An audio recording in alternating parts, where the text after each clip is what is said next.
اعوذ باللہ من الشیطان الرجیم بسم اللہ الرحمن الرحیم الحمد للہ رب العالمین الصلاۃ والسلام علی اشرف الانبیاء والمرسلین سیدنا و نبینا و شفیع ذنوبنا بالقاسم محمد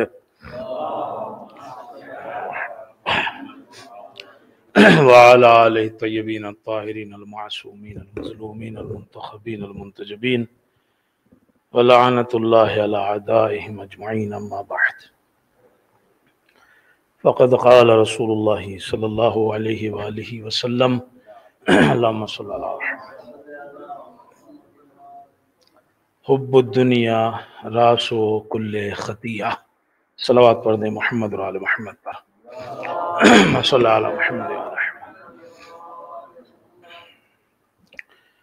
شب شہادت شہزادی کائنات ام حبیبہ حبیبہ رسول فاطمۃ الزہرا سلام اللہ علیہا صلی اللہ محمد و آل محمد. آپ سب کو تسلیت پیش کرتا ہوں اور ہم سب تسلیت پیش کرتے ہیں امام زمانہ عجل اللہ تعالی فرجہ الشریف کی خدمت میں. اللہم صلی علی محمد و آل محمد. ایام فاطمیہ اور شہزادی کی شہادت عام طور سے آپ کی شہادت اور اس کے ریزن اور اسباب کے بارے میں گفتگو کی جاتی ہے کہ کیسے مثلا جو ہے وہ پہلی بات تو یہ کہ شہادت ہوئی، وفات نہیں، یعنی طبعی موت نہیں مری ہیں آپ، بلکہ آپ کو شہید کیا گیا ہے. دوسری چیز وہ شہادت کے جو اسباب ہیں، جو ریزن ہیں، جیسے آپ کے گھر کا گھراؤ کرنا، دروازے کے اوپر لکڑیاں جمع کرنا اور دروازے کا جلانا، جس کے نتیجے میں شہزادی کا زخمی ہونا اور جناب محسن کی شہادت کا واقع ہونا، یہ ساری چیزیں شہزادی کی شہادت کا سبب ہوئی. اور اس درمیان اہل مدینہ کا خاموش تماشائی بنے رہنا ایک اہم مسئلہ ہے کہ سارے مدینہ والے، یہ جتنے بھی لوگ تھے، جو لوگ آئے تھے دروازے کے اوپر، چاہے 40 ہوں یا 300 کی روایت ہو، جو بھی ہو، مگر مدینے میں صرف اتنے ہی تو نہیں تھے نا، 40 اور 300. مدینے میں ایک بڑی تعداد مسلمانوں کی تھی. مسلمان اس ظلم کے اوپر خاموش رہے اور ولی خدا بنت رسول کو جو ہے وہ ان لوگوں نے تنہا چھوڑ دیا، خاموش تماشائی بنے رہے. یہاں ایک سوال یہی پیدا ہوتا ہے کہ یہ بنت رسول ہیں، رسول کی بیٹی ہیں، بضعۃ منی، ان کا ٹکڑا ہے. یہ مسلمان جب رسول اکرم وضو کرتے تھے تو ان کے وضو کا پانی زمین پر نہیں گرنے دیتے تھے. ایک وقت ایسا آ گیا تھا، یہ لوگ اپنے ہاتھ لگا لیتے تھے نیچے کہ وضو کا پانی جو ہے وہ اپنے ہاتھوں میں لے لے اور اسے بطور تبرک جو ہے وہ استعمال کریں. اور یہ کوئی ریاکاری نہیں تھی، یہ لوگ کرتے تھے. رسول اکرم سے وہ عقیدت، وہ محبت تھی کچھ صحابہ کی. مگر سوال یہ ہے کہ انہی لوگوں نے بنت رسول کے اوپر اتنا ظلم ہوتے ہوئے دیکھا ہے، دروازے کا جلایا جانا، محسن کی، جناب محسن کی شہادت، یہ ساری چیزیں دیکھی، مگر پورا مدینہ خاموش رہا اور خدا کی ولیہ رسول کی بیٹی انہیں تنہا چھوڑ دیا. آخر کیوں؟ کیا وجہ ہے؟ اور ایسا کب ہوتا ہے اور کیوں ہوتا ہے؟ اگرچہ یہ بحث اور لمبی جا سکتی ہے. کس لحاظ سے؟ کہ ہر زمانے میں ولی خدا کو تنہا چھوڑ دیا گیا، ہر زمانے میں. شہزادی کی بات لے لیجئے چاہے، اس کے بعد امیر المومنین کی بات لے لیجئے آپ، سب لوگ دیکھتے رہے، کچھ کیا تو نہیں کسی نے۔ اس کے بعد امام حسن کی بات لے لیجئے آپ، سب دیکھتے رہے، ساتھ تو نہیں دیا لوگوں نے، اگر ساتھ دیا ہوتا تو صلح کرنی پڑتی، نہیں کرنا پڑتی۔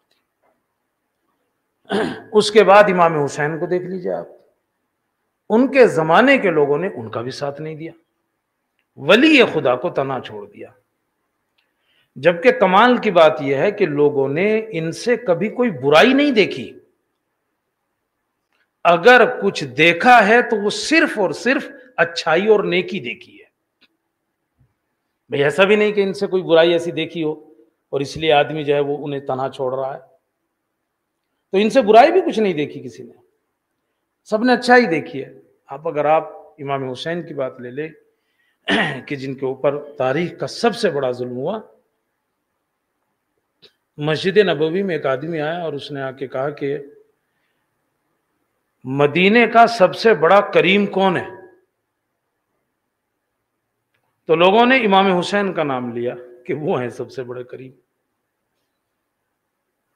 اگرچہ ہم عام طور سے امام حسن کا جب ذکر کرتے ہیں تو کریم ان کے لیے استعمال کرتے ہیں، وہ کہتے ہیں کہ کریم جو ہیں وہ امام حسین ہیں، اور اب وہ ان کے دروازے پہ گئے اشعار پڑھتا ہوا، آپ کریم ابن کریم ہو، آپ کے دروازے سے کوئی جو ہے وہ خالیات واپس نہیں جاتا۔ امام نے سنا اور اس کے بعد اندر گئے اور ایک رومال بچھا دیا، گھر والوں سے کہا جو جس کے پاس ہے وہ اس میں رکھتے ہیں، جو جس کے پاس تھا گھر والوں میں سے اس میں رکھ دیا۔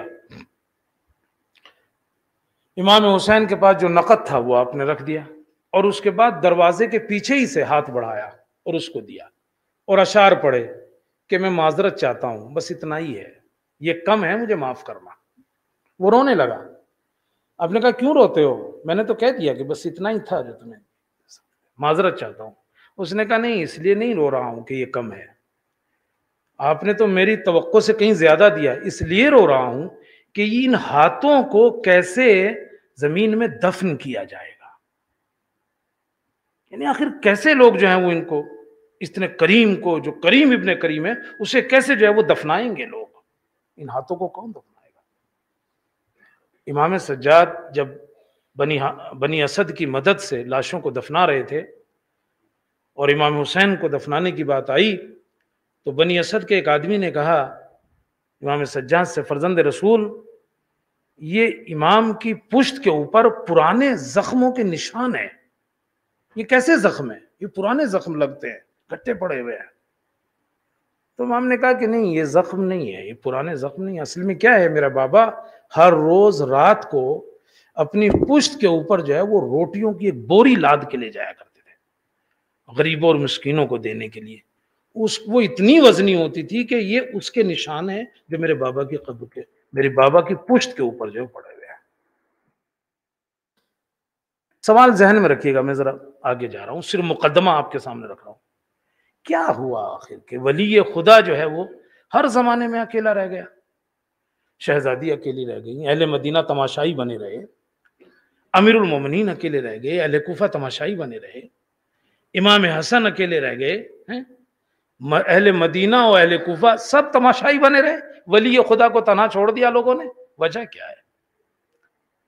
آپ اگر کہو کہ یہ تو تاریخی موضوع ہے، آج سے اس کا کوئی مطلب نہیں بنتا، ایک ہسٹری کی بات ہے، نہیں، ایسا نہیں ہے۔ آج بھی ہمارا جو امام ہے وہ تنہا ہے، آج بھی جو ہمارا امام ہے وہ تنہا ہے۔ 7ویں امام نے 12ویں امام کے سلسلے سے کہا السلام علیکہ ایھا الغریب الوحید الطرید، اے وہ کہ جو غریب ہے، اے وہ کہ جو تنہا ہے، الوحید تنہا ہے، الطرید جسے اکیلا چھوڑ دیا گیا ہے۔ تو ہر زمانے کے امام کو تنہا چھوڑا گیا، آج کا جو امام ہے وہ بھی تنہا ہے، وہ بھی اکیلا ہے، اس کا بھی تو ساتھ نہیں دیا جا رہا، وہ بھی اکیلا ہے۔ مرزا ابو الفضل سلواتی، قم میں ایک آدمی تھے مرزا ابو الفضل سلواتی، اس کی چائے کی دکان تھی، بڑی سلوات پڑھتا تھا، اگر کوئی آتا تھا اس سے پوچھتا تھا بھائی کیا مشکل ہے؟ یا اپنی مشکل بتاتا تھا تو وہ کہتا تھا اتنی صلوات پڑھ لو مشکل حل ہو جائے گی. بڑا عاشق امام تھا. اگر کہیں بیٹھا ہوا ہے ادھر ادھر کی بات شروع ہو گئی تو وہ امام زمانہ کی بات شروع کر دیتا تھا اور سارا ماحول جو ہے وہ چینج کر دیتا تھا، بدل دیتا تھا. وہ خواب میں اور بیداری میں دونوں میں اس نے امام سے کی زیارت کی ہے اور امام سے ملاقات کی ہے. وہ منگل اور جمعرات کو مسجد جمکران جاتا تھا. ایک بار جب جمکران میں تھا تو اس نے امام کو دیکھا اور اس نے امام سے کہا کہ فرزند رسول آپ ظہور کیوں نہیں کرتے؟ فرزند رسول آپ ظہور کیوں نہیں کرتے؟ تو امام نے کہا کہ میں اکیلا ہوں، میرے پاس ساتھی نہیں ہے ظہور کے لیے. اس نے کہا اتنا بڑا مجمع، جو لوگ مسجد جمکران گئے ہیں جانتے ہیں کہ آدمیوں کو گنا نہیں جا سکتا، سر ہی سر دکھائی دیتے ہیں منگل کو اور جمعرات کو خاص طور سے. کوئی اتنا بڑا مجمع، اتنے آپ کے چاہنے والے، اور آپ کہہ رہے ہو میں اکیلا ہوں، یہ کیسے؟ امام نے کہا یہ جو یہاں تم دیکھ رہے ہو نا یہ سب اپنے لیے آئے ہیں. کہا کیا مطلب؟ کہا کوئی اس لیے آیا ہے کہ اس کے اولاد نہیں ہے اسے اولاد مل جائے، کوئی اس لیے آیا ہے کہ وہ مقروض ہے اس کا قرض ادا ہو جائے، کوئی اس لیے آیا ہے کہ مریض ہے اسے شفا مل جائے. میرے لیے کوئی یہاں نہیں آیا، کوئی یہ آ کے نہیں کہتا مولا ہمیں آپ چاہیے. کوئی آ کے یہاں یہ نہیں کہتا ہے کہ مولا ہمیں آپ چاہیے. ہر آدمی اپنے لیے آ رہا ہے. تو ہر زمانے کا امام ولی خدا حجت خدا اپنے زمانے میں تنہا رہ گیا، چاہے وہ شہزادی ہوں، چاہے وہ امام علی ہوں، چاہے وہ امام حسن ہوں، چاہے وہ اور دوسرے ائمہ ہوں، حتیٰ کہ امام عصر اکیلے ہیں. اگر اکیلے نہ ہوتے اور ساتھی اتنے ہو گئے ہوتے امام ظہور کرتے. مگر سوال یہ ہے ایسا کیوں رہ گیا ولی خدا تنہا؟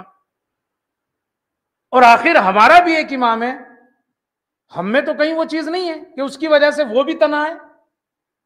کیسے رہے گا ولی خدا تنہا؟ بہت سی باتیں ہو سکتی ہیں، میں ایک جملے میں مکمل کروں. اس کی وجہ ہے لوگوں کا دنیا اور دنیاوی چیزوں سے محبت کرنا، حب دنیا.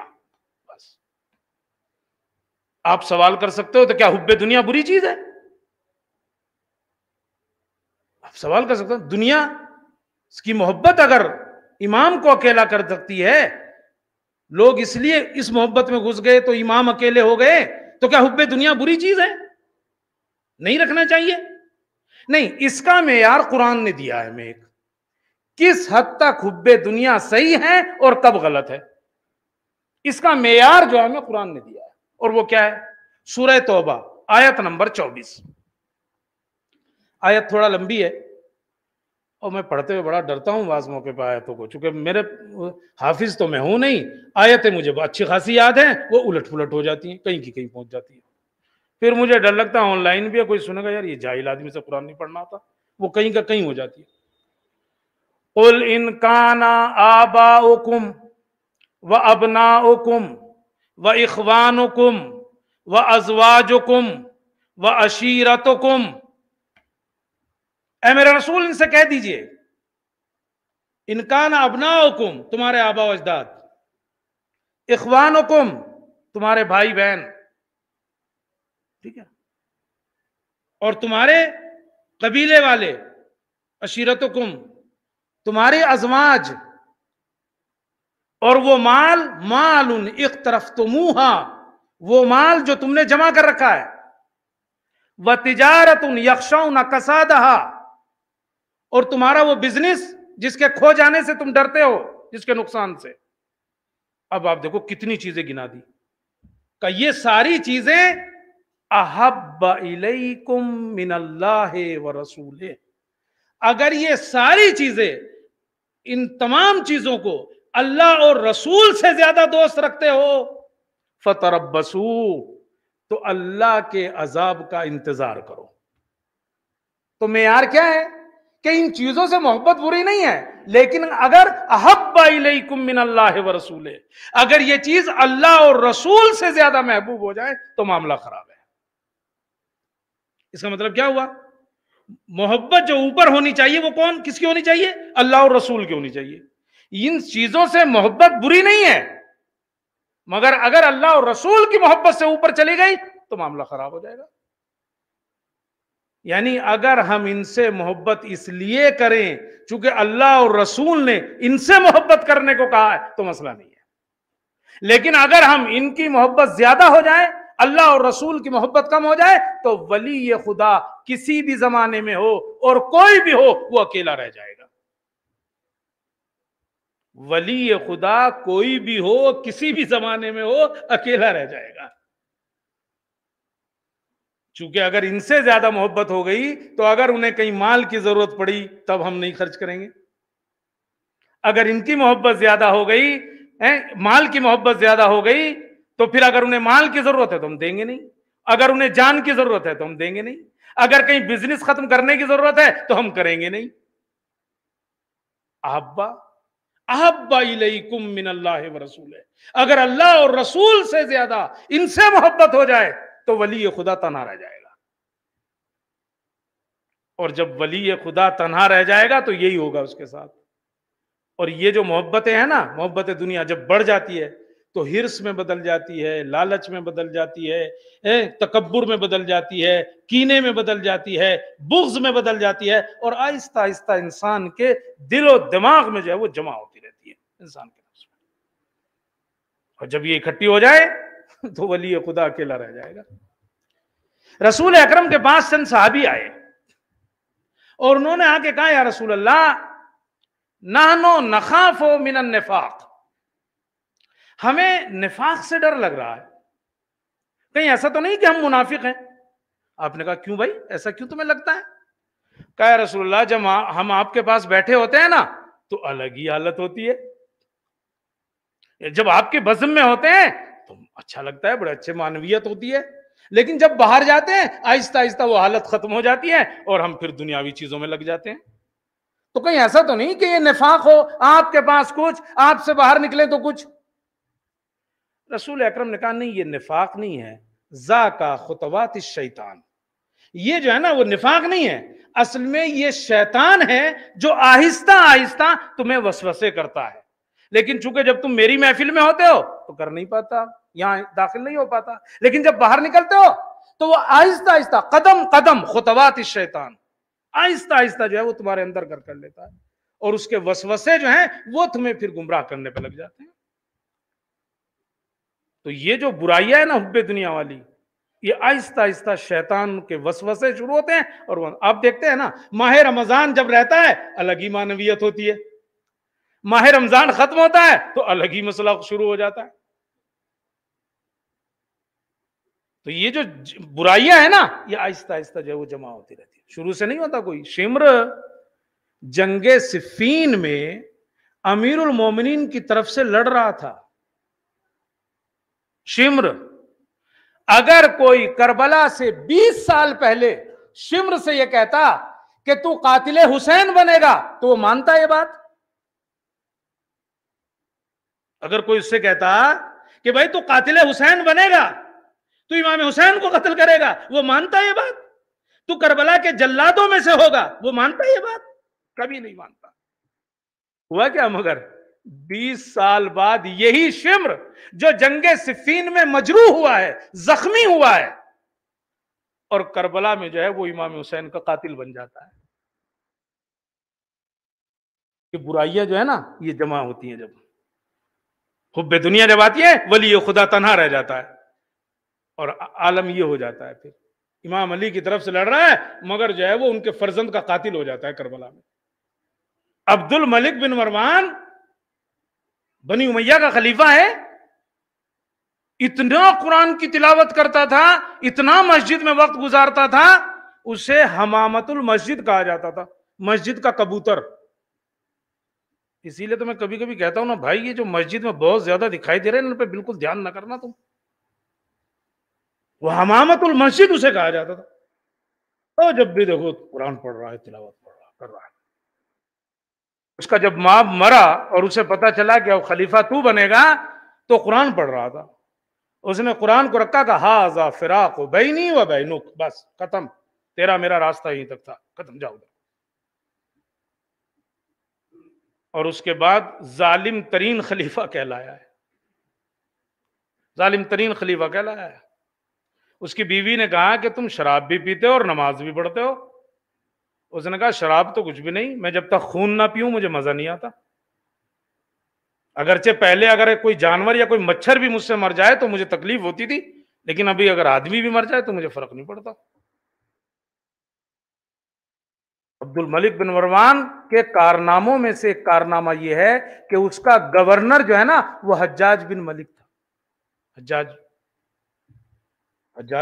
شیعوں کا قاتل جسے جو ہے کہا جاتا تھا، وہ تھا اس کا جو ہے گورنر۔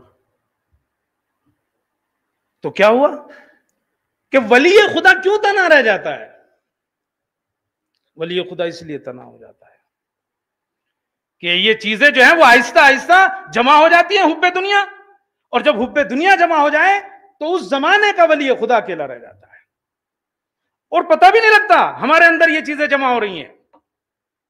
گندگی جو ہمارے اندر برے صفات کی ہے نا، ہمیں احساس بھی نہیں ہوتا ان کا۔ رحیم ارباب بزرگ عالم اور عارف گزرے ہیں، وہ یہ کہتے ہیں میں اپنے استاد کے ساتھ ایک گلی سے گزر رہا تھا، سامنے سے دو گدھے آ رہے تھے، وہ جانوروں کی بات کر رہا ہوگا، انسانوں کی نہیں، کہ دو گدھے آ رہے تھے، ان کے اوپر جو ہے وہ فضلہ یعنی ٹوائلٹ جو ہے وہ لدی ہوئی تھی۔ پہلے زمانے کے جو ہوتے نا وہ گھروں میں ایسے ہی ہوتے تھے، اور پھر ان کو لاد کے پھر جنگلوں میں ڈالا جاتا تھا اس گندگی کو، فضلے کو۔ تو وہ گدھے پہ لدے ہوئے چلے آ رہے تھے، لاد کے لیے آ رہا تھا کوئی۔ یہ کہتا ہے کہ میں نے اپنی ناک بند کر لی، بدبو اتنی آ رہی تھی، ناک بند کر لی۔ کہا میرے استاد نے مجھے دیکھا اور دیکھ کے کہا بدبو آ رہی، ناک بند کر لی؟ کہاں؟ اس سے زیادہ بدبو تو ہم دونوں کے اندر ہے، اس سے زیادہ گندگی ہمارے اندر ہے، مگر بدبو آ نہیں رہی ہے ابھی۔ گندگی ہمارے اندر ہے، ابھی بدبو آنا شروع نہیں ہوئی ہے مگر یہ جمع ہو جاتی ہے بری صفات۔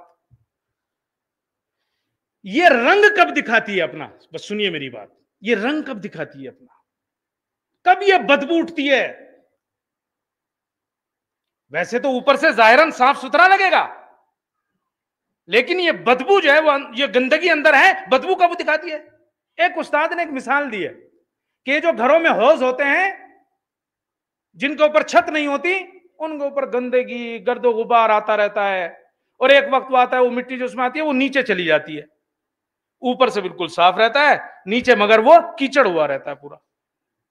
اس کا احساس کب ہوتا ہے؟ جب آدمی اس میں اترے اور پاؤں جب اس پہ رکھتا ہے نا، تب لگتا ہے او بھائی یہ تو بڑی گندگی ہے، پھسل نہ جاؤں کہیں، اتنی گندگی اور اس کے اندر۔ یہ انسان کے اندر جو ہے نا وہ گندگیاں، یہ بری صفات جو ہے، یہ حب دنیا، یہ بھرا ہوا ہوتا ہے، لیکن وہ بدبو کب آتی ہے اس سے بدبو اس وقت آتی ہے جب اللہ اس کا امتحان لیتا ہے، جب اسے دو راہیں پر کھڑا کرتا ہے کہ دیکھو کدھر جانا ہے، ایک طرف ولی خدا کھڑا ہے، ایک طرف دنیا ہے، کدھر جاؤ گے؟ اور جب حب دنیا احب الیکم من اللہ ورسولہ، جب دنیا کی محبت، اولاد، بھائی بہن، قبیلے والے، تجارت و بزنس، بیوی، یہ سارے لفظیں تھی قرآن مجید کی آیت توبہ کی آیت نمبر 24، یہ ساری چیزیں میں نے بھی پڑھی۔ اگر ان کی محبت احب الیکم من اللہ ورسولہ، تو اب یہ ادھر نہیں جانے دیتی ولی خدا کی طرف، یہ ادھر لے کے جاتی ہیں، اور نتیجہ کیا ہوتا ہے؟ ولی خدا تنہا رہ جاتا ہے۔ اب ولی خدا اپنے زمانے کا چاہے شہزادی ہو، ان کے بھی اکیلے رہنے کی وجہ یہی تھی، امیر المومنین ہو، ان کے بھی تنہا رہنے کی وجہ یہی تھی۔ کیوں تماشائی بنے رہ گئے؟ کیوں تنہا چھوڑ دیا؟ چونکہ ان چیزوں کو ولی خدا سے زیادہ محبوب رکھتے تھے، ولی خدا کو نہیں، ولی خدا کو نہیں رکھتے تھے۔ آج بھی اگر امام زمانہ تنہا ہے، اس کی وجہ یہ ہے احب الیکم من اللہ ورسولہ، یہ چیزیں جو ہیں وہ ہمیں اللہ اور رسول سے زیادہ عزیز ہیں، اور یہی وجہ ہے کہ اکیلے۔ اور آپ چھوڑیے، میں ایک بات اور کہہ دوں، یہ ساری گندگی جمع ہو جائے تب تو واقعاً فاتحہ ہی پڑھنے کی بات ہے، بعض علماء نے کہا ہے کہ اگر ایک گندگی بھی انسان کے اندر ہے نا، ایک آلودگی، ایک بری صفت، وہ بھی کافی ہوتی ہے ولی خدا سے دوری کی اور ولی خدا کو اکیلا چھوڑنے کے لیے۔ ایک گندگی بھی اگر انسان کے اندر ہے، ایک بری صفت بھی انسان کے اگر اندر ہے، تو ایک صفت بھی کافی ہوتی ہے۔ اور وہ مثال کیا دیتے ہیں کہ ایروپلین اس وقت اسے اڑنے کی اجازت ملتی ہے کہ جب اس میں ایک بھی خرابی نہ ہو۔ اگر کہیں ایک بھی چھوٹی سی خرابی ہے، اسے اڑنے کی اجازت نہیں ملے گی۔ حتیٰ کہ اگر کہیں آسمان میں اڑ بھی رہا ہے نا اور وہاں ذرا سی خرابی آ جائے نا، فوراً اتارنے کے ہوتے ہیں۔ کیوں سلیم بھائی، کیا ہوا تھا جب آ رہے تھے آپ؟ صرف آپ کا جو پلین تھا اس کا کیا تھا، وہ جو شیشہ ہوتا ہے آگے کا، وہ ذرا سا چٹک گیا تھا بس۔ 1 گھنٹے چلا تھا ATC، ذرا سا تو ٹوٹا ہے، کہ نہیں واپس بلاؤ بھائی۔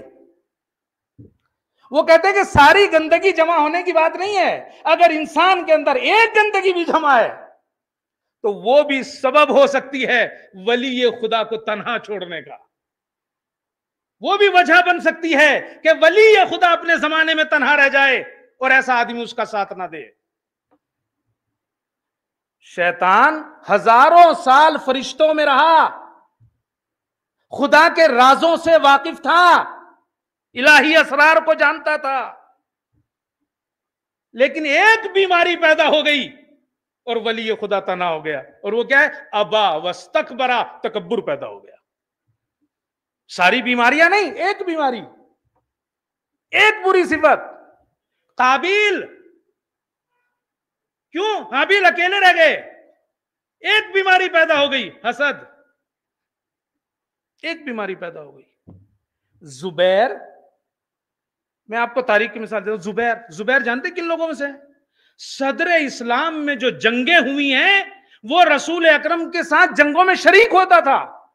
اور تعجب کی بات سنیں گے آپ، شہزادی کی تشییع جنازہ میں جن لوگوں کو شرکت کی اجازت ملی تھی ان میں سے ایک زبیر تھا،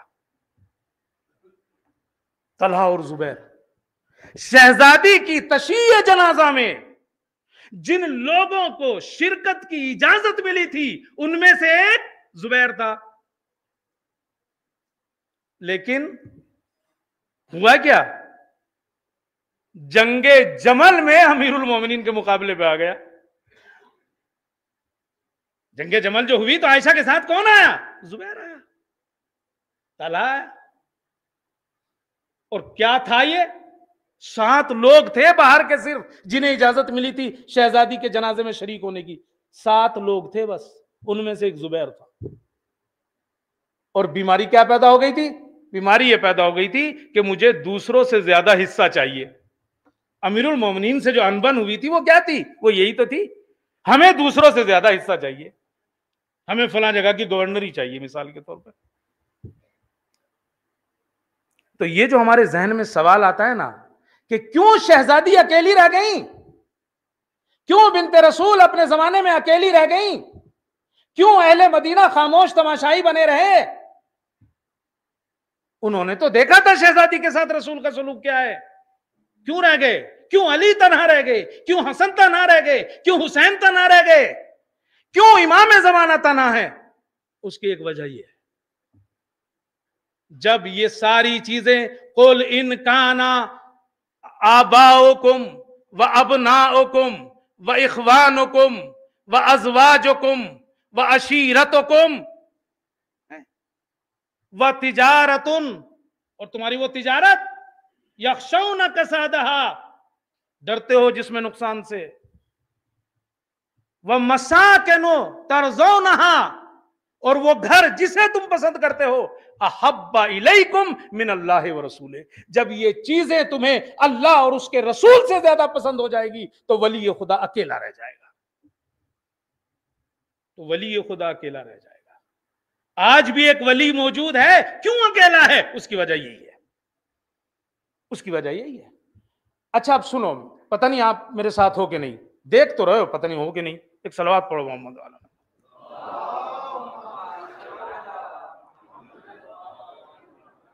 دیکھنے پہ بہت بھروسہ نہیں کر سکتا میں. ہو سکتا ہے کہ آپ غور سے تو دیکھ رہے ہو مگر ہو کہیں اور ہو. اور ایسی باتیں جب پڑھتا ہے تو مجھے 85% یقین ہوتا ہے صرف دیکھ رہے ہو, میرے ساتھ نہیں ہو. ولی خدا تنہا کیوں رہ جاتا ہے؟ اس کی وجہ ہے. اب میں ایک قدم آگے بڑھنا چاہتا ہوں, ذرا اسے غور سے سن لیجیے گا, بات ختم کر دوں گا. دنیاوی محبت, مال اولاد قبیلہ عشیرہ تجارت گھر, اگر یہ زیادہ محبوب ہو جائے ولی خدا اکیلا ہو جائے گا, اور یہ مذموم ہے. اب میں ایک جملہ آگے کہنا چاہ رہا ہوں, حتیٰ کہ اگر دین سے محبت بھی اور اللہ اور رسول کی محبت سے زیادہ ہو جائے تب بھی ولی خدا اکیلا رہ جاتا ہے. آپ کہو گے بھائی آپ نے تو بالکل معاملہ الٹ دیا. ایک طرف ساری گندگی کی بات کر رہے تھے آپ کہ اگر وہ انسان کے اندر ہیں تو ولی خدا اکیلا رہ جاتا ہے, جب ان سے محبت ہو جاتی ہے ولی خدا اکیلا رہ جاتا ہے. آپ نے تو معاملہ ہی الٹ دیا. حتیٰ کہ اگر دین سے محبت بھی اللہ اور رسول کی محبت سے زیادہ ہو جائے تو وہاں بھی ولی خدا اکیلا رہ جاتا ہے. ایک مثال قرآن سے دے دوں اور ایک تاریخ سے دے دوں. جناب موسیٰ کو توریت ملی, واقعہ سنا ہوا ہے, مجھے صرف خلاصہ کرنا ہے. جناب موسیٰ کو توریت ملی, دخلہ العجب, تو عجب داخل ہو گیا, تکبر ٹائپ چیز آ گئی. ارے میں کتنا بڑا آدمی ہوں بھائی, مجھے تو توریت مل گئی مثلا جو ہے وہ. جیسے یہ دماغ میں آیا, دل میں آیا, اور اللہ نے کہا جبرائیل جاؤ ادرک موسیٰ قبل ان یہلک, موسیٰ کو بچا لو اس سے پہلے کہ ہلاک ہو جائے. چونکہ وہ جو یہ سمجھنے لگے نا کہ مجھ سے بڑا کوئی نہیں, معاملہ خراب ہو گیا ہے بھائی. ادرک موسیٰ, جاؤ موسیٰ کو بچا لو قبل ان یہلک, اس سے پہلے کہ وہ ہلاک ہو جائے. جناب جبرائیل آئے اور کہا کہ موسیٰ کیا سوچنے لگے, تم سے بڑے تو بہت پڑے ہیں ابھی, اور ایک کا پتہ ہم دیتے ہیں, تم فلاں جگہ جاؤ, وہ تمہیں ملیں گے, ان سے سیکھو. جناب موسیٰ اور خضر کا واقعہ, جاؤ ان سے سیکھو. اب جناب موسیٰ کا پارا تھوڑا سا ٹھنڈا ہوا. میں زیادہ باتیں نہیں کر سکتا, وہ اولو العزم نبی ہیں جناب موسیٰ, کوئی ایسی بات نہیں کہہ سکتا کہ جس سے ان کی کسی طرح سے توہین ہو. لیکن اللہ نے کہا نہیں بھائی نہیں, تم سے بڑا کوئی اور ہے, تم نہیں ہو صرف, جاؤ اس سے سیکھو. نشانی بتا دی, پتہ بتا دیا, اور جناب موسیٰ جو ہے اپنے ایک ساتھی کے ساتھ وہاں پہنچ گئے, اور صاحب جو ہے وہ جو علامت بتائی تھی وہاں ملاقات ہو گئی عبد صالح سے, جناب خضر سے. اور جناب خضر سے کہا کہ بھائی آپ کے پاس کچھ علم ایسا ہے جو مجھے نہیں پتا, مجھے سکھائیے اس میں سے. تو جناب خضر نے کہا کہ کوئی بات نہیں, میں سکھا دوں گا, لیکن تم میرے ساتھ رہ نہیں پاؤ گے, تم برداشت نہیں کر پاؤ گے چیزوں کو. تو انہوں نے کیا کہا, ستجدنی انشاءاللہ صابرا, آپ کیوں پریشان ہو رہے ہو, میں صبر کروں گا آپ کے ساتھ. اچھا تو چلو پھر ٹھیک ہے, لیکن دیکھو اگر میں کچھ کروں تو پوچھنا مت جب تک کہ میں خود نہ بتاؤں, میں خود بتاؤں گا جب موقع آ جائے گا, تم مت سوال کرنا. کہا بالکل بالکل. اور اب سب چل پڑے, اور وہ 3 چیزیں کی. پہلا, وہ کشتی میں سوراخ کر دیا, ہے نا, یہ تو پتا ہے نا آپ کو. اب جیسے کشتی میں سوراخ, ارے بھائی یہ کیا کر دیا آپ نے, آپ نے تو اس غریب آدمی کو مار دیا بیچارے کو, اس کی تو کشتی ختم ہو گئی, آدمی بھی ڈوب جائیں گے. آپ نے کہا میں نے کہا تھا نا بھائی تجھے مت بولنا. اچھا چلو اب نہیں بولوں گا. چل پڑے آگے کو, ایک جوان کو قتل کر دیا. اوہ, آپ نے تو ایک جوان کو مار ڈالا بھائی, یہ تو بہت بڑا ظلم کیا آپ نے. آپ جانتے ہو قتل کرنا جو ہے وہ کسی کا کتنا بڑا گناہ ہے. موسیٰ میں نے کہا تھا نا, اچھا ٹھیک ہے اب نہیں کروں گا. پھر آگے کو گئے, اور ایک وہ گاؤں میں گئے, کھانا مانگا, انہوں نے منع کر دیا, مگر اس کے باوجود دیکھا ایک دیوار جو ہے وہ گر رہی ہے, اسے اٹھا کے سیدھا کر دیا. پھر اعتراض کرنے لگے, بھائی انہوں نے تو کھانا بھی نہیں دیا تھا, اگر دیوار کھڑی کرنی تھی تو پہلے اجرت مانگ لیتے, اس کے بعد کھڑی کر دیتے دیوار. کہا بھائی ھذا فراقی بینی و بینک, دیکھو بھائی اب میں اور تم ساتھ نہیں رہ سکتے. ولی خدا کیا ہو گیا, اکیلا ہو گیا. جناب خضر اکیلے ہو گئے, کیوں؟ جناب موسیٰ کے دل میں دنیا کی محبت تھی اس لیے اکیلے ہوئے؟ نہیں, دین کی محبت تھی. اس لیے کہ انہوں نے دیکھا کہ بھائی یہ تو ظلم ہے، کشتی میں سوراخ کرنا، امر بالمعروف نہی عن المنکر کرنا ان کا فرض تھا. بھائی یہ آپ نے کیوں کیا؟ یہ تو غلط ہے. کسی کا قتل کرنا گناہ کبیرہ ہے. جناب موسیٰ کا بولنا دین سے محبت تھی، آپ نے غلط کیا، بھائی یہ کیوں قتل کیا؟ مگر نتیجہ کیا ہوا؟ ولی خدا جو ان سے بڑا ہے، اللہ نے جس کے پاس انہیں بھیجا ہے، ولی خدا سے زیادہ انہیں دین کی محبت تھی. ہونا کیا چاہیے تھا؟ انہیں ولی خدا سے زیادہ محبت ہونی چاہیے تھی. اگر سامنے ولی خدا ہے تو بس ولی خدا کی بات ماننی ہے، اس کی بات کو بے چوں چرا تسلیم کرنا ہے، اس پہ اعتراض نہیں کرنا ہے، چاہے آپ جو ہیں وہ دین کی محبت ہی کیوں نہ لیے ہوئے ہو. اگر آپ کی دینی محبت بھی، دینی چیزوں سے محبت بھی ولی خدا کی محبت سے اوپر جائے گی تو ولی خدا اکیلا رہ جائے گا. ایک اور مثال دے دوں تاریخی جو سمجھ میں جائے اور بات ختم کروں. جنگ صفین 40 دن سے اوپر چلی، بعض لوگوں نے لکھا ہے 3 مہینے چلی. مالک اشتر معاویہ کے خیمے تک پہنچ گئے، لیکن معاویہ نے کیا کیا؟ قرآن بلند کر دیا نیزے کے اوپر اور کہا کہ بھائی ہمیں تو بس ابھی جنگ بندی ہو جائے، اور صاحب ہمیں تو بس ابھی معاملہ ختم کرنا ہے، قرآن سے فیصلہ کرنا ہے. وہ قرآن لیا. اور اب کیا ہوا؟ وہ لوگ جو علی کے ساتھ آئے تھے، علی کی طرف سے لڑ رہے تھے، وہ علی کے گرد جمع ہو گئے اور کہا جنگ روکیے، جنگ روکیے. کہا نہیں بھائی بس ختم ہونے کو. میں کہا نہیں نہیں جنگ روکیے. آپ کو لگ نہیں رہا قرآن ہے؟ اس نے امام نے کہا بھائی پہلی بات تو وہ قرآن نہیں ہے. اتنے قرآن کہاں سے لائے گا یار، ہر آدمی کو نیزے پہ اٹھا دے. کہا یہ قرآن نہیں ہے. پھر آپ نے کہا اگر وہ قرآن ہے بھی تو وہ قرآن صامت ہے، میں قرآن ناطق ہوں، میری بات سنو. مگر ہوا کیا؟ انہوں نے کہا نہیں نہیں آپ جنگ بندی کرو، ابھی جنگ نہیں ہونی ہے. اس نے قرآن بلند کر دیا ہے. کیا ان کے دل میں دین کی محبت نہیں تھی؟ یہ قرآن کی محبت نہیں تھی؟ محبت تھی قرآن کی، مگر ولی خدا کی محبت سے زیادہ ہو گئی. ہونا کیا چاہیے تھا؟ ولی خدا کی محبت زیادہ ہونا چاہیے. ولی خدا جب کہہ رہا ہے تو اب سامنے کچھ بھی ہو، کوئی بھی ہو، قرآن بھی ہو، کوئی بھی، اگر وہ کہہ رہے ہیں تو بس ان کی بات ماننا ہے، ان کی نہیں. اور نتیجہ کیا ہوا کہ وہ لوگ دین کی محبت میں چونکہ علی کی محبت سے، ولی خدا کی محبت سے زیادہ ہو گئے تو علی کو تنہا چھوڑ دیا. اور وہیں سے وہ خوارج نکلے اور پھر بعد میں جو ہے وہ پوری خوارج سے جنگ ہوئی، جنگ نہروان ہوئی. تو بات سمیٹ دوں، ولی خدا اکیلا رہ جاتا ہے. شہزادی اکیلے رہ گئی مدینے کے اندر. 300 مسلمان زیادہ سے زیادہ کی تعداد لے رہا ہوں نا، 40 یا 300 جو گھر جلانے آئے تھے. لیکن کیا مدینے میں اتنے ہی تھے؟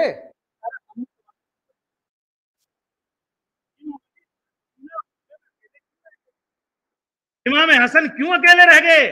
امام زمانہ آج کیوں اکیلے ہیں؟ اس کی وجہ یہ کی ہے، اور وہ ہے حب دنیا. جب اس کی محبت ولی خدا کی محبت سے زیادہ ہو جائے گی تو ولی خدا اکیلا رہ جائے گا، چاہے وہ کہیں بھی ہو اور کوئی بھی ہو، چاہے وہ شہزادی کی صورت میں ہو، چاہے وہ امام زمانہ کی صورت میں ہو. صلوات پڑھ دے محمد اور آل محمد.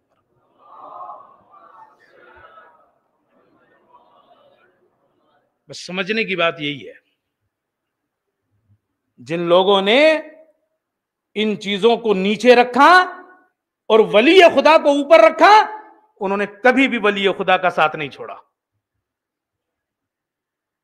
انہوں نے کبھی ولی خدا کا، اور ان میں سے جس نے ولی خدا کو کبھی تنہا چھوڑا، سب سے پہلی ذات جو ہے وہ شہزادی کائنات کی ذات ہے.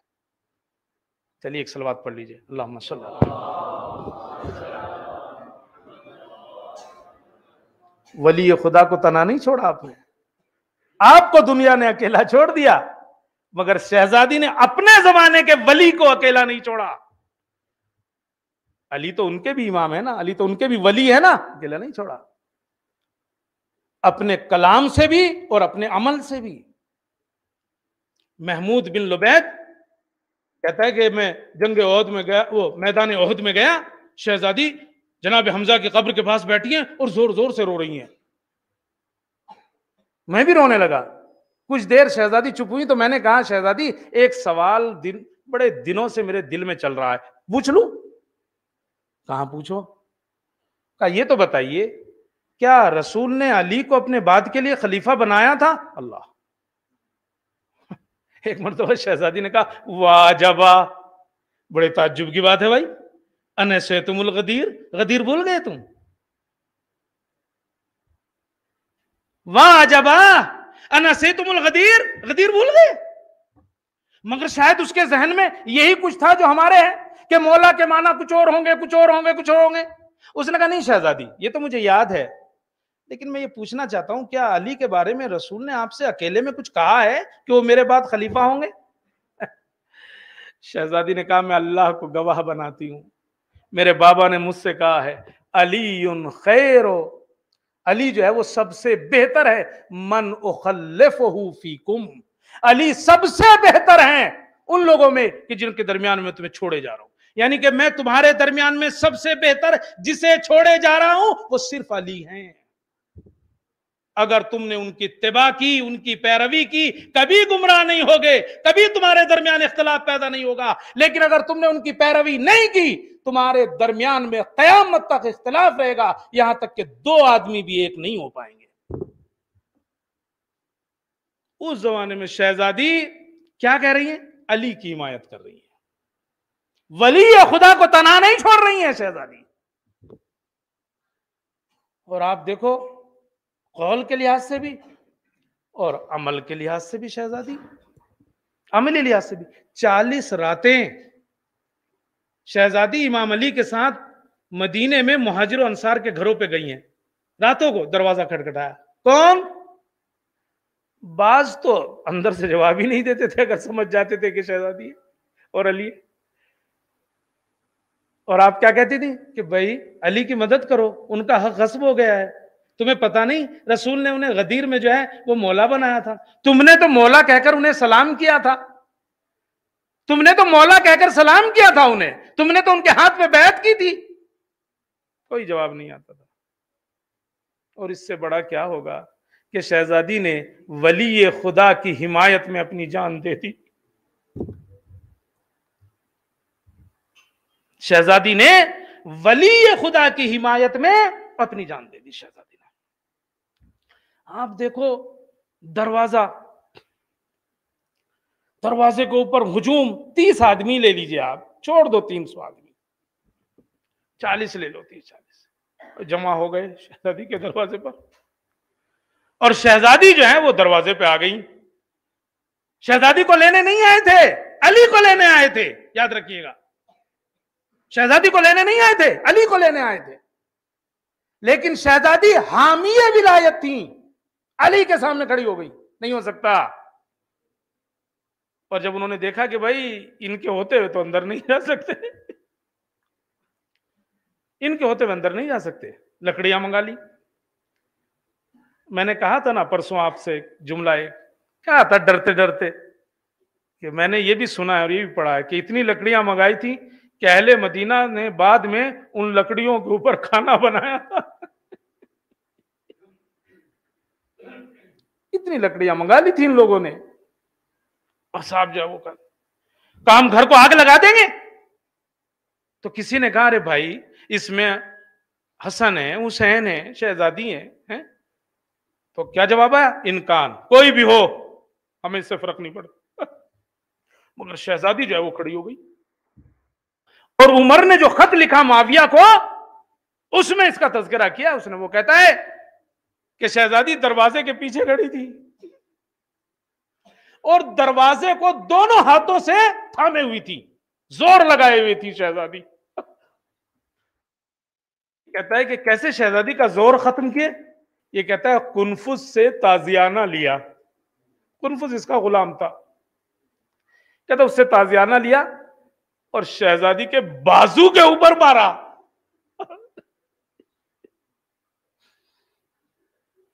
ایک روایت میں ہے سارت الاسود، اس جگہ پہ تعویذ کی طرح پورا کالا پڑ گیا تھا شہزادی کا، وہ بازو وہ کالا پڑ گیا تھا شہزادی کا۔ تو کہتے ہیں کہ شہزادی کا وہ جو دباؤ تھا نا دروازے کے اوپر وہ تھوڑا کم ہو گیا، اور کہا پھر میں نے جلتے ہوئے دروازے کے اوپر ایک لات ماری. اللہ کا شہزادی دروازے اور در کے درمیان میں آ گئی اور کا دروازے میں ایک کیل تھی جو شہزادی کے سینے میں اتر گئی.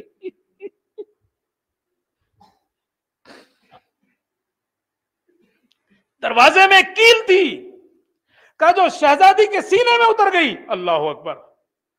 اور کہتے ہیں کہ بات یہی تک یہی نہیں رکی. کہتے ہیں کہ میں اندر گیا اور میں نے ایک زوردار تماچا شہزادی کے چہرے پر مارا. شہزادی زمین پر گر گئی اور ایک مرتبہ پلٹ کے کہا ہا کذا یفعلو یا رسول اللہ، یا رسول اللہ، کیا آپ کی حبیبہ کے ساتھ ایسا کیا جاتا ہے؟ کہتے ہیں کہ شہزادی بے ہوش ہوئی، جناب محسن سخت ہو گئے، جناب محسن کی شہادت ہو گئی. اللہ اکبر. مگر پھر بھی شہزادی نے علی کو نہیں پکارا، بابا کو آواز دی، یا فضا کو آواز دی، یا فضا خذینی، اے فضا آؤ میری مدد کرو. اللہ اکبر. کہتے کہ شہزادی بے ہوش ہو گئی اور اب انہیں موقع مل گیا، یہ اندر گھسے، امام علی کے گلے میں رسی ڈالی. عزیزو پرسہ دیجئے، ہم لوگ ہر روز کہتے ہیں نا ہر مجلس میں امام حسین کی کہ شہزادی آئی ہوں گی انہیں پرسہ دے لو. میرا دل کہتا ہے آج کی مجلس میں حسین آئے ہوں گے، ان کی ماں کا پرسہ انہیں دے دیجئے، آج ان کی ماں کا پرسہ دے دیجئے ان کو آج. اور اب دیکھا علی کے گلے میں رسی کا پھندا ڈالا اور کھینچ کے لے چلے. جملہ اگر سن سکیں تو سنیں گے، روایت میں کیا ملتا ہے؟ کذبیہا، ایسے کھینچ رہے تھے جیسے ذبیحہ کو کھینچ کے لے جایا جاتا ہے. ایسے کھینچ رہے تھے جیسے ذبیحہ کو کھینچ کے لے جایا جاتا ہے. کہتے ہیں کہ مسجد لے گئے علی کو اور ادھر شہزادی کو جب ہوش آیا تو پوچھا شہزادی نے علی کہاں ہے؟ کہا علی کو تو وہ لوگ لے گئے. شہزادی اپنا درد بھول گئی اور ایک مرتبہ کہا سلمان جا کے کہہ دو اگر علی کو نہیں چھوڑا خلو ابوالحسن، ابوالحسن کو چھوڑ دو ورنہ سر کے بال بکھرا دوں گی. ارے ابھی تو یہ جملے نکلے ہی تھے مسجد کی دیواریں بلند ہونے لگی. اجرکم اللہ. عزیزو شہزادی حامیہ ولایت اور اپنی جان تک لگا دی، اپنی جان کی بازی لگا دی شہزادی نے. جناب محسن کی شہادت ہو گئی، پسلیاں ٹوٹ گئی، چہرے پر جو ہے وہ تماچا لگا. اللہ اکبر. کہتے ہیں نا کہ یہ تماچا جو ہے وہ امام حسن کبھی نہیں بھول پائے اپنی پوری. کسی عورت نے آ کے کسی بزرگ سے شکایت کی تھی کہ میرے شوہر کو سمجھاؤ، اس کا حق ہے، وہ مجھے مار سکتا ہے لیکن اگر مجھے مارے تو کبھی میرے بچوں کے سامنے نہ مارے. اسی لیے تو بعض روایتیں کہتی ہے کہ قنفذ یا مغیرہ جب کبھی مدینے کی گلی سے آ رہے ہوتے تھے اور سامنے سے حسن آ رہے ہوتے تھے دیوار کی طرف منہ کر کے کھڑے ہو جاتے تھے. ارے جب کسی نے پوچھا تو ایک مرتبہ آپ نے پلٹ کے کہا ارے میں جب انہیں دیکھتا ہوں مجھے میری ماں کا چہرہ یاد آ جاتا ہے. اللہ اکبر. شہزادی نے بڑے کرب میں یہ دن گزارے ہیں، بڑی تکلیف میں یہ دن گزارے ہیں. یہ جنہیں آپ ایام فاطمیہ کہتے ہیں نا، چھٹے امام کی وہ حدیث تو یاد ہے نا، کربلا ہمارے لیے بہت بڑا دردناک واقعہ ہے لیکن اس سے بھی زیادہ سخت جو ہے وہ روز سقیفہ ہے، اس سے بھی زیادہ سخت جو ہے وہ محسن کی شہادت ہے، اس سے بھی زیادہ سخت جو ہے وہ دروازے کا گرایا جانا ہے. اللہ اکبر. اجرکم اللہ. بس آئیے آخری منزل کی طرف آتا ہوں. آئیے پرسہ دیجئے شہزادی کو. کہتے ہیں کہ یہ ایام گزرے اور جیسے آج کی رات ہے شاید اسی ٹائپ کا ہو. مغرب کے وقت شہزادی کی حالت بگڑ گئی تھی. شہزادی کی حالت مغرب کے وقت بگڑ گئی تھی، زیادہ بیمار ہو گئی تھی شہزادی. چھٹے امام نے ارشاد فرمایا کہ مغرب کے بعد شہزادی کی شہادت ہوئی ہے عشاء سے پہلے. چھٹے امام نے ارشاد مغرب کے بعد عشاء سے پہلے. اور اب کہتے ہیں کہ مغرب سے پہلے شہزادی کی حالت بگڑ گئی. سب ساتھ میں تھے مگر اب شہزادی نے ایک انتظام کیا بعض روایتوں کے مطابق، اور وہ یہ کہ امام حسن اور امام حسین امام علی کے ساتھ نماز کے لیے چلے آئے. اور میں نے بعض جگہ دیکھا ہے کہ ام کلثوم اور شہزادی زینب کو بھی گھر سے کہیں باہر بھیج دیا. میں کہوں گا شہزادی ایسا کیوں کر رہی ہیں؟ شاید اس لیے ہو کہ یہ بچے اپنی ماں کی موت نہ دیکھیں، اپنی ماں کی روح کو نکلتے ہوئے نہ دیکھے. اللہ اکبر. ارے اکیلی رہ گئی شہزادی. اسما کو بلایا. اسما، ارے میں اپنے حجرے میں جا رہی ہوں، کچھ دیر کے بعد آنا، آواز دینا. اگر میں نے جواب دیا تو ٹھیک، اور اگر جواب نہ آیا تو سمجھ لینا ارے میں دنیا سے چلی گئی ہوں. اسما کو حجرے سے باہر نکال دیا. اللہ اللہ. جناب اسما کہتی ہیں ارے میں حجرے کے باہر کھڑی تھی، میرے دل و دماغ میں چل رہا تھا ارے میری شہزادی اس وقت دنیا سے جا رہی ہے. بڑی پریشانی میں وقت گزارا. کچھ دیر کے بعد میں اندر گئی، دیکھا منہ کے اوپر کپڑا ڈالا ہوا ہے. آواز دی شہزادی، ارے کوئی آواز نہ آئی. میں تڑپ گئی. میں نے فضا کو بلایا.